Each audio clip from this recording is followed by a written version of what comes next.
যাদেরকে আপনারা ট্যাগ দেন। আমি তো প্রসঙ্গ এদিকে চলে আসলাম, হাজির মানে আমাদের যে ওসমান হাদিস ঢাকা বিশ্ববিদ্যালয়ের একটি অভিজ্ঞতাও তো আমাকে বলতে হবে। তাকে মাদ্রাসা পড়ুয়া বলে তার পায়জামা পাঞ্জাবির জন্য তাকে কতটা হেনস্থা হতে হয়েছিল সেই কথাটাও ইনশাআল্লাহ আমি বলবো। তার আগে আমি যে এখানে কাঁদতে আসিনি, বিচার চেয়ে এসেছি, সরাসরি চলে যাই মাননীয় প্রধান উপদেষ্টার কাছে।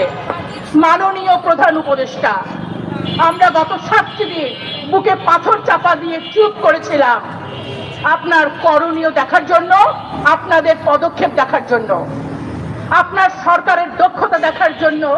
আপনি গত আগামী একদিন জাতীয় শোক ঘোষণা করলেন। যে পরিবারের হাতে ফিরবে না আর কোনোদিন, আমৃত্যু তাদের শোক থেকে যাবে।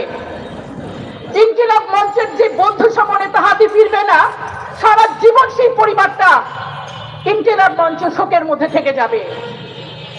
মাননীয় উপদেষ্টা, আপনি কিন্তু শান্তিতে নোবেল পুরস্কার পেয়েছেন, তাই এখন আমি আপনাকে প্রধান উপদেষ্টা হিসেবে না, আপনি শান্তিতে নোবেল জয়ী হিসেবে আপনার কাছে আমি কিছু কথা বলতে চাই।